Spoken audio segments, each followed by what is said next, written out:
Madam Namita, પહેલી વાત તો એ કે હું પરિણીત સ્ત્રી છું અને મારા પતિના પ્રેમથી હું સંપૂર્ણ સંતુષ્ટ છું. બીજી વાત એ કે તમે તારા હીરો પર ઓછો વિશ્વાસ છે. શું? અનેકવાર ભાવ ઊંચા નીચા કરી સંધ્યાએ નાટકીય અંદાજથી જવાબ આપ્યો અને સામો સવાલ કરી નિમિતા સાથે છેડછાડ કરી. રાજેશ તેને ચુંબક લેવાની ઈચ્છા રાખતો હતો. સમજ્યા છતાં પણ તે પોતાને તેનાથી દૂર કરવામાં પણ અસમર્થતા અનુભવી હતી. તે હીરાનો ચુંબકીય વ્યક્તિત્વના પ્રભાવનો કારણે પોતે સાચું ખોટું સમજાવીને શકતી કોઈ બેસવાનું માર્ગ ન હતી. નિમિતાના આ ભાવ બતાવી રહ્યા હતા તે સંધ્યા સાથે મજાક કરી રહી છે. હેડ ઓફિસરમાં 2 અઠવાડિયાની ટ્રેનિંગ માટે સંધ્યાને દિલ્હી આવવાનું થયું. પોતાની સહેલી નિમિતાએ આગ્રહથી તે પોતાના પિતરાઈ ભાઈને ત્યાં રોકાવાના બદલે તેને ઉતરી. તેઓ બંને આશરે 6 મહિના પછી મળતા હતા. અરસપરસ તે જોઈને તેમના ચહેરા ખીલી ઉઠ્યા અને પ્રેમથી એકબીજાને ભેટી પડ્યા. ક્યારે તો હીરા સાથે મુલાકાત થશે. સંધ્યાએ હસીને પોતાની સહેલીને છેડી. તેણે હીરાના શબ્દનો પ્રયોગ નમિતાએ પતિ રાજેશ માટે કર્યો હતો. તેના લગ્ન આશરે 6 મહિના અગાઉ થયા હતા. લગ્નના દિવસે પછી રાજેશને ક્યારે પણ મળી નહોતી, પરંતુ તેના વિશે નિમિત્રા પોતે દ્વારા ઘણું જાણી લીધું હતું. રાજેશ સર્વગુણ સંપન્ન વ્યક્તિ છે. ગજબનું વ્યક્તિત્વ છે. તે ઘણો રોમેન્ટિક અને હસમુખો છે. તેના મજબૂત આશોષમાં મસ્ત બની તનમનની શુદ્ધ બુદ્ધ ખોઈ બેસું છું. ફિલ્મ હીરો જેવો રૂપાળો રાજેશ છે. તું પણ તેની મળીને પછી તેના ફેન બની જઈશ. પોતાની પત્નીને ભારોભાર પ્રશંસા કરતા નિમિતા ઘણો પત્ર વાંચ્યા પછી સંધ્યા પણ એ હીરાને મળવા ઉત્સુક બની ગઈ હતી. જો મિત્રો સાથે ટોળ ટપ્પામાં એ નહીં રોકાય તો સાંજે 7 વાગ્યા સુધીના આવી જશે. નમિતા શહેરમાં હસી જોઈ કે આજે મોડું નહીં કર, કારણ કે તે જાણે છે કે આજે તું આવવાની છો. નિમિતા વાત પૂરી કરી. મારા આવવાની શું ખાસ વાત છે? સંધ્યાએ પ્રશ્ન કર્યો. મારી સૌથી સુંદર શૈલી. મેં તેની અક્ષમ એટલી તો પ્રશંસા કરી છે કે પણ તારા આવવાની કાગળડોળે રાહ જોઈ રહી છે. પણ એક વાત માટે સાવધાન કરી દઉં તને. નિમિતાએ સંધ્યાને ચેતવ્યા બોલી. કઈ વાત માટે? સંધ્યાએ સવાલ કર્યો. રાજેશના વ્યક્તિત્વમાં જાદુઈ આકર્ષણ છે.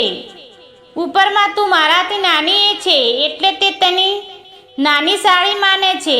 તે લચેદાર વાતોમાં ફસાઈને જરૂર કરતાં વધુ તે લિફ્ટ ના આવતી. નિમિતાએ આ ભાવ બતાવી રહ્યા હતા તે સંધ્યા સાથે મજાક કરી રહી છે. મેડમ નમિતા, પહેલા વાત તો એક કહું, પરિણીત સ્ત્રી છું અને મારા પતિના પ્રેમથી હું સંપૂર્ણ સંતુષ્ટ છું. બીજી વાત એ છે કે તને તારા હીરા પર ઓછો વિશ્વાસ છે. શું? અનેકવાર ભાવ ઊંચા નીચા કરી સંધ્યાને નાટકીય અંદાજથી જવાબ આપ્યો અને સામો સવાલ કરી નિમિતા સાથે છેડછાડ કરી. વિશ્વાસ તો તમારા બંને પર મને પૂરો છે. આ માટે શહેરમાં હું જાતે ક્યારેક ઘણી એકલતા અનુભવું છું. હવે તારા સાથથી મારા દિવસ ઘણા સરસ વીતી ગયા છે. નિમિતાએ કહ્યું. ઓફિસ તારામાં પણ જવું પડશે. સંધ્યાએ કહ્યું. પરંતુ રાત તો આપણી જ છે. નિમિતા પોતાની સહેલીને છેડતા બોલી. તો પછી હીરા નારાજ થઈ જશે. તો સંધ્યા સવાલ પછી બંને સખી ખટખટાટ હસવા લાગી. એ જ સમયે રાજેશ ઘરમાં પગ મૂક્યો. સંધ્યાએ અનુભવે કે તેના પ્રવેશ સાથે જ માહોલમાં અજીબ જુસ્સો આવી ગયો હતો. તેણે નમિતાને ગાલ પર પ્રેમથી ચુંબન કર્યું અને સંધ્યા સાથે ઘણી ઉત્તેજના સાથે હાલ મિલાવ્યા. નિમિતાએ જે કહ્યું હતું ત્યાંથી વધુ દેખાવડી તું છે. સંધ્યાની પ્રશંસા કરી ત્યારે તેના ગાલ પર ગુલાબી સુરખી ફરી વળી. ક્યારેક બે વ્યક્તિઓને વચ્ચે પ્રથમ મુલાકાતની મિત્ર ભાઈઓ સંબંધી ઘણી મજબૂત ગોઠવી બંધાઈ જાય છે. રાજેશ અને સંધ્યા પણ એકબીજા સાથે પહેલી જ મુલાકાત પછી હળી મળી ગયા. મનને મુક્ત રીતે વાતો કરી, હસવા બોલવામાં લાગ્યા. તારી વાત કરતા નમિતા જીભ સુકાતી નથી. તારી ઘણી સિક્રેટ તેણે મને કહી છે. આંખોમાં મસ્તીભર ચમક લાવી રાજેશ સંધ્યાની મજાક કરી. તે રાજેશને મારી કઈ વાત કરી છે? સંધ્યાએ પોતાની સહેલીને તરફ નાટકીય રીતે જોવા આંખો કાઢી. કશું નહીં કરું, તમે નકામી વાત કરો છો. નિમિતા આગળ કશું નહીં કહેતા આંખોમાં તેણે રાજેશને ઇશારો કર્યો. અરે ગુસ્સે ના થાઓ સાળી સાહેબના, જરા પંજવી રહો છું. નિમિતા શાંત પાડી રાજેશ સંધ્યા તરફ ફર્યો. અને મને તારા પહેલા પ્રેમ સુધીના બધી જાણ છે. સંધ્યા, પ્રેમ ગ્રુપનું મારું કોઈ ચક્કર હતું નહીં. સંધ્યા બેચેન બની બોલી. તો આ લોકોનું નામ સાંભળી તારા મનમાં કોઈ બાત તારી થવી જોઈએ નહીં. છુપી રીતે કોઈને મળવું, કોલેજ ન જતા તેની સાથે ફિલ્મ જોવી અથવા હાથ રાખી પાર્કમાં ફરવું. નિમિતા ચોકીદાર કરે એનું તું કોઈ કાગળ ગળામાં હાથ નાખી પ્રેમથી વાતો કરે. આવી રોમેન્ટિક પળો પણ તને યાદ નહીં આવતી હોય. બરાબર સાળી સાહેબ. રાજેશની વાત સાંભળીને સંધ્યા ઘણી ખરાબ રીતે શરમાઈ ગઈ. નિમિતાએ કુસુમનો ઘા કરી રાજેશને માર્યો અને બેચેન ભવ્ય સ્વરમાં બોલી, બંધ કરી મારી સહેલીની ભજવાનું, નહીં તો રાતની રસોઈ નહીં બનાવું. ત્યારે આજે ઘરમાં જમવાનું કોણ માગે છે? સંધ્યાના આગમનના આનંદે આજે શાનદાર ડિનર પાર્ટી મારા તરફથી રાજેશ જાહેર કર્યું કે સાંભળીને નમિતા તાળીઓ બજાવવા લાગી. થોડા સમય પહેલા ઊભો થયેલો ટેનસર એકોએક દૂર નાસી ગયા. બહાર ડિનર લઈને બધા 11 વાગે રાતે પાછા ફર્યા. સંધ્યાનો આ સમય તેમની સાથે સરસ રીતે વીતી હતો. તું ખૂબ જ નસીબદાર છે નિમિતા. તારા હીરા ખરેખર હીરો જ છે. તારા ઘરમાં આવા આનંદ સદા રહે. આવી શુભેચ્છા પોતાની સહેલી સામે વ્યક્ત કરી સંધ્યા સુવા ચાલી ગઈ. સરખામણી કરવાની આદત મનની બેચેનીનું એક મુખ્ય કારણ છે. તે રાતે રાજેશના વ્યક્તિત્વની સરખામણીઓ પોતાની પતિ વિકાસમાં વ્યક્તિત્વની સાથે કરતા હતા. સંધ્યા મોડી રાતે સુધી સૂઈ શકતી નહીં. રાજેશ હસવામાં કલાક મહિર હોવાથી સાથે કાયમ ઊંઝા અને ઉત્સાહમાં જ દેખાતો. વિકાસ ઘણો સીધો સાદો દેખાવડો માનવીય હતો. ઓછું બોલતો હતો અને ખૂબ જ હસવા જેવી વાત પર માત્ર થોડું હસી લેતો. રાજેશની જેમ રોમેન્ટિક બની પત્નીને હેરાન ઉછળવાનું તું બનાવી શકતો નહોતો. રાજેશ અને નિમિતા તરફ પોતાના મનમાં ઈર્ષાના ભાવ ઉઠવા લાગ્યા, જેને સંધ્યાને રોકી શકી નહીં. નિમિતા કેટલી સુખી છે રાજેશ સાથે. તેના હીરા કોઈ પણ ફિલ્મ હીરોનો જેમ પ્રેમ કરવામાં એક પણ અવસર ચૂકતો નથી. ખાસ વિકાસ પણ આ રીતે રોમેન્ટિક સ્વભાવનો હતો. તો આજ રાતે એક વિચિત્ર જેવો ભાવ મારી પોતાની પરિણીતર જિંદગીમાં અનુભવ હું એમ બેચેન બની ગયો હતો. આવા નકારાત્મક વિચાર સામે ઝૂંઝવાની સંધ્યા પડખા બદલી રહી. સોમવારથી શનિવાર સુધીનો સમય એટલો મજેદાર રહ્યો કે સંધ્યા સમય પસાર થઈ ગયો તેને ખ્યાલ પણ ન આવ્યો. નિમિતા અને રાજેશ તેના તરફ ઘણું ધ્યાન આપતા હતા અને ઘણી મહેમાનગીરીઓ પણ કરતા હતા. તેના ઘરની પાસે ટીડીની સગવડ હતી. લગભગ રોજ રાતે સંધ્યા વિકાસને ઘરે ફોન કરીને વાત કરી લેતા હતી. વધુ મુશ્કેલી તો નથી ને? જમવાનું બરાબર જમે છે ને? તબિયત કેવી છે? સંધ્યાએ આ સવાલોની કોઈ અંત નહોતો. મારી ચિંતા ના કર, હું બિલકુલ ઠીક છું. આ બે વાક્યોના જવાબ સિવાય વિકાસ મોંમાંથી પરેશાનથી અથવા ફરિયાદના શબ્દ સાંભળવામાં ઉત્સર સંધ્યા હતી. મારી ઘરમાં હાજરી ના ન હોવાથી તમે કશી મુશ્કેલી તો નથી ને? મારા વિના આરામથી દિવસો વીતી રહ્યા છે ને? મારી યાદ બિલકુલ નથી આવતી ને તમને? એકવાર સંધ્યાએ ઘણો મોડેથી ચીડાઈને પૂછ્યું. અરે 2 અઠવાડિયાનો સમય હોય છે, કેટલા લાંબો? તું તારી ટ્રેનિંગ પર ધ્યાન આપ નહીં ને દિલ્હીમાં રહી ને મજા કરી આવજે. મારી ચિંતા કરવાની કશી જરૂર નથી. વિકાસ આવો જવાબ સાંભળે સંધ્યાને ચિત્તબા મુક્ત થવાના બદલે વિચિત્ર રીતે ચીડાઈ ગઈ અને મનમાં ધૂંધવાઈ લાગી. વિકાસની જગ્યા રાજેશ હોત તો ફોન પર અઢળક સારી વાત કરીને મને જરૂર હસાસ જ કરાવો હોત. મારા વિના તેનું દિલ કેટલું ઉદાસ છે, જિંદગી કેવી નસીબ બની ગયું છે. ક્યાં રાજેશ જેવા હીરો અને ક્યાં મારા ગોબર ગણેશ પતિ દેવ. પોતાના મનમાં આવા વિચાર ક્યારી કરીને સંધ્યાને ઓઠ પર દુઃખનું સીમિત ફરી વળ્યું. રવિવારના સવારે જ્યારે તે સૂઈને ઉઠી ત્યારે રૂમમાં ગુલાબી ખુશ્બુ આવી. ટેબલ પર સુંદર ગુલદસ્તો હતો. તેના પર નજર ગઈ. તેને લાગ્યું કે જન્મદિવસની શુભેચ્છાવાળું કાર્ડ દૂરથી નજર પડ્યું હતું. ત્યારે અચાનક તેને યાદ આવ્યું કે તે દિવસે તેના જન્મદિવસ હતો. નિમિતા અને રાજે તેના જન્મદિવસ યાદ રાખતા હતા. આ વાતની આશ્ચર્ય થયો અને આનંદ પણ થયો. ગઈ રાતે ફોન વિકાસ સાથે વાત થઈ હતી. તેને જે મારા જન્મદિવસ યાદ હોત તો જરૂર શુભેચ્છા પાઠવત. આવા વિચાર આવતા તે ઉદાસ બની ગઈ. આજે રાતે ફોન કરીશ વિકાસને. જો તેણે શુભેચ્છા પાઠવી નથી તો ઘણું ભીષણ તેની સાથે. જ્યારે સહેલી યાદ રાખી શકે છે તો પતિ જન્મદિવસ ભૂલી જાય એવો તો તે અધિકાર નથી. આવા વિચાર કરી તે બાથરૂમમાં ઘૂસી ગઈ. તૈયાર થઈને જ્યારે રૂમમાંથી બહાર આવી ત્યારે તાળીઓ ના પાડવાના નિમિત્તાને રાજેશ તેને જન્મદિવસની શુભેચ્છા પાઠવી. તારા ચહેરા પરની તાજગીને હોઠ પર કાયમ સ્મિત રહે સંધ્યા. રાજેશની આવી શુભેચ્છા સંધ્યા શરમાઈને જવું પડ્યું. તને જીવનમાં સારું સ્વસ્થાન અને જગતના સૌ સુખ અને આનંદ સાથે સુંદર ચંદ્રમા જેવો બાળકનું સુખ મળે. નિમિત્તા તેને વળગી પડતા બોલી, હું પણ તમારા માટે 2 ડગલા આગળ વધીને એવું પ્રાર્થના કરું છું કે તને જોડિયા બાળક જન્મે. સંધ્યાની આવી શુભેચ્છા સાંભળતા નિમિતા શરમાઈ ગઈ અને રાજેશ મોઢેથી હસી પડ્યો. નિમિતે સંધ્યા માટે તેને ખૂબ જ ભાવની સેવાની ખીર બનાવી હતી. તેને સાથે અનેક પ્રકારના ભજીયા હતા. બધાને ભરપેટ નાસ્તો કર્યો. રસ્તા પર ફળ વેચનારા ખૂબ જ સાંભળી નિમિતા ઊભી થઈ બોલી, થોડા ફ્રૂટ લઈ આવું. બપોરે ભોજન પછી ફ્રૂટ કસ્ટમર ખવડાવીને સંધ્યાને થેલી લઈને નિમિતા ઘરની બહાર ગઈ. થોડી વાર માટે સંધ્યા અને રાજેશ ઘરમાં એકલા પડ્યા. આવો મોકો પહેલા ક્યારે પણ મળ્યો નહોતો. તું અહીં આવીને મને ઘણું ગમ્યું, રાજેશ તેની આંખોમાં આંખો પરાવીને કહ્યું. પછી હસ્યો.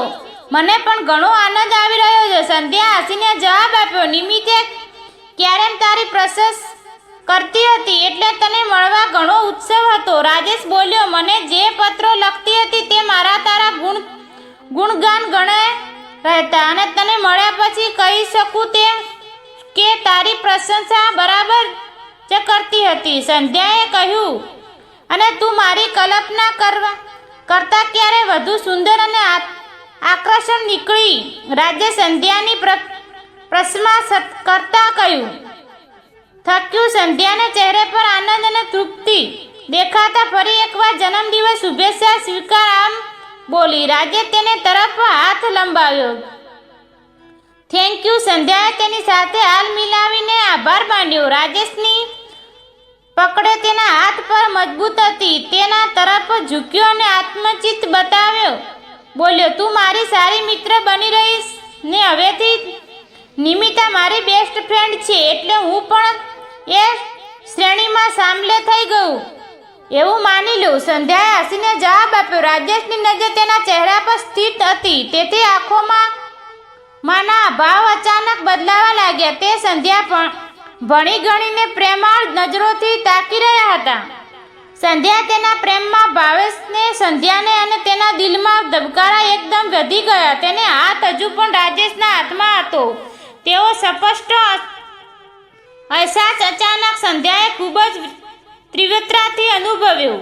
તેણે પોતાના હાથ છોડાવવા માટેના પ્રયાસ કરી જોયા, પરંતુ રાજે તેના હાથને છૂટાવા દીધો નહીં. તેની સાથે સંધ્યા પણ ઊભી રહી ગઈ. પોતાના પૂરું શરીર એક જ અજબ પ્રકારની નબળાઈ ધુર્જરાઈ અને ઉત્તેજના અનુભવવા લાગી.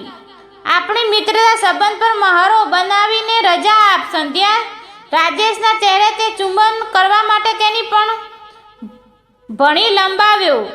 ના નહીં, આમ બરાબર કહેવાય, સંધ્યા બોલી, પરંતુ તે અવાજમાં નબળાઈ હતી. તેણે રાજેશની ઈચ્છાથી વિરોધ કર્યો. તે પોતાને વિચિત્ર નશાનો શિકાર થઈ હોવાથી અનુભવતી હતી. રાજે તેને ચુંબનને લેવાના ઈચ્છા રાખતા હતા. તે સમય છતાં પણ તે પોતાની તેનાથી દૂર કરવા પણ અસમર્થ અનુભવી હતી. તે હીરાનો ચુંબકીય વ્યક્તિત્વ પ્રભાવને કારણે પોતેની સાચું ખોટું સમજાવીને શક્તિ ખોઈ બેસવાનું માગ હતી. તે રાજેશના ગરમ ઉદ્દેશમાં શ્વાસ પોતાના ચહેરા પર સ્પષ્ટ અનુભવવાની લાગી. તેની આંખો આપોઆપ બંધ થઈ ગઈ. ના ના, બસ એટલે જ શબ્દ વારંવાર ધીમેથી તેના કંઠમાંથી નીકળતા હતા, પરંતુ રાજેશ રોકાવાની ઈચ્છા શક્તિ તે પૂરી કોઈ ચૂકી હતી. સંધ્યા, જો તો કોણ આવ્યું છે? બહારથી આવી નિમિતાએ મોઢેથી કહ્યું. ક્યારે સંધ્યા સંશોધનમાં જેવી સ્થિતિમાં હતી બહાર આવી. તેને વિચારવાની શક્તિએ પાછી ફરી. તેને આંચકા સાથે રાજેશના હાથમાંથી હાથ છોડાવ્યો અને દૂર થઈ ગઈ. રાજેશ પણ તેના હાથને પકડીને રાખવાની શક્તિ ગુમાવી બેઠો. સંધ્યા તેને તરફથી નજર ફેરવી લઈ દરવાજામાં ભણી ચાલી. ત્યારે તો વિચિત્ર એવો અભરદાન ભાવ અનુભવી રહી હતી. દરવાજા પર આવતા જ તેને વિકાસ દેખાયો. પહેલાં તો તે ચમકીને, પછી વ્યાકુલ બની તેણે ભણી દોડી. Happy birthday! સંધ્યા વિકાસ હાથમાં પકડેલો નાનકડો ગુલાબદસ્તો હસીને તેને તરફ લંબાવી કહ્યું. ગુલદસ્તો પકડવાનો બદલે સંધ્યા તેની છાતી સાથે વળગી પડી. એ સમય તેના મનમાં એટલી જબરજસ્ત હલચલન મચેલી હતી કે વિકાસ સાથે સામાન્ય રીતે વાતચીત કરવું તેના માટે શક્ય નહોતું. થોડી ક્ષણો પછી વિકાસ તેના ચહેરા ઊંચા કર્યા. ત્યારે સંધ્યાની આંખોમાં તેના આંસુ દેખાયા. તબિયત તો સારી છે ને? વિકાસ ચિંતા કરતા પૂછ્યું. આ તો આનંદ આંસુ છે. તમને જોઈને આવ્યા છે. મારા જન્મદિવસ યાદ હતા તમને. સંધ્યાએ ગુલદસ્તો લીધો અને તેના ચહેરા પાસે લાવીને ઊંડો શ્વાસ લીધો. ગુંજનો આનંદ લેવા લાગી. વિકાસ કશો જવાબ આપ્યા વિના હસી રહ્યો. ધીરેથી તેણે સંધ્યાને પોતાની દૂર કરી અને નિમિતાને ખબર અંતરથી પૂછવા લાગ્યો. રાજેશ પણ બહાર આવ્યો. વિકાસને ભેટી પડ્યો. સંધ્યા એક બાજુ ઊભી રહી. તેઓ બંને વાતો કરવા રહ્યા. સંધ્યા તેને ધ્યાનથી જોવા લાગી. વિકાસનું સીધું સાદું વ્યક્તિત્વ રાજેશના આકર્ષણ વ્યક્તિત્વ સામે 100% તેને ફીલકું લાગ્યું હતું. પરંતુ તે સમયે સંધ્યાને નિરખવાનો અંદાજ બદલાઈ ચૂક્યો હતો. થોડીવાર પહેલા રાજેશ તેની વચ્ચે જ કશું રૂમમાં બન્યું હતું. તેનાથી રાજેશના ચારિત્ર્યમાંની ઉણપો તેની દેખાઈ હતી અને તે જાગૃત થઈ ગઈ હતી. તેઓ પોતાની પત્નીને વિશ્વાસની તોડી ફોડી તેને સાથ આવ્યા. સંબંધો બાંધવા માટે તૈયાર થયો હતો. માત્ર આ વાતના કારણે સંધ્યાના મનમાં સ્થાપિત થયેલી તેની સારી છબી બગડી ગઈ. તેના વ્યક્તિત્વનું ચમક અને આકર્ષણ સંધ્યાની નજરમાં સાવ ઓછા થઈ ગયા. તે વિચારોમાં લાગી, મારો વિકાસ વધુ રોમેન્ટિક નથી તો શું થયું? વિશ્વાસપાત્ર અને વફાદાર તો છે ને. આજ તે તેના વ્યક્તિત્વની શક્તિ અને આકર્ષણ છે. નિમિતા હીરા જ્યારથી દિલની તેના નથી હોતો, હું તેના મારા હીરા શા માટે સમજું? આ હીરો તો પોતાની સાથે મને પણ ડૂબાવી દેવા માટે તૈયાર હતો. દરેક ચમકદાર ચીજ સોનું હોતું નથી. શુદ્ધ સોનામાં વધુ ચમક હોતી નથી, પરંતુ સાચો જેવેલ તેનું મૂલ્ય જાણે છે. મારો વિકાસ શુદ્ધ સોના જેવો છે. આ નકલી હીરોથી હું પણ છેતરાઈ ગઈ હતી. તેથી સમક્ષણ હવે હું નબળાઈ નહીં પડું. વિકાસ સાથે તેના પિતરાઈ ભાઈને ત્યાં આજે જ ચાલી જઈશ. એકબીજાને વૃદ્ધુ પ્રશાસ કરી નિમિતાએ અમારા બંનેના મગજ ખરાબ કર્યા હતા. હવે તે નારાજ થાય તો ભલે થાય, પરંતુ હું અહીં રહીશ નહીં. આવો પાકનો નિર્ણય કરી સંધ્યાએ પોતાને મનને હલકું કર્યું. વિકાસની નજરમાં સંધ્યા સાથે મળી ત્યારે ખૂબ જ પ્રેમથી હસી. વિકાસ પણ ધીમું હસ્યા અને પછી રાજેશ સાથે વાત કરતા અંદર ચાલવા લાગ્યા. નિમિતા સરખામણીઓ સમય વિકાસ તેને વધુ આકર્ષણ લાગ્યો. પોતાની સખી તરફ જોઈને તે પસંદ આદત હતી. આ સમય તે નિમિતાના જીવન પર નહીં પરંતુ પોતાના સુખી જીવન પર ગર્વ લઈ હસીને હતી.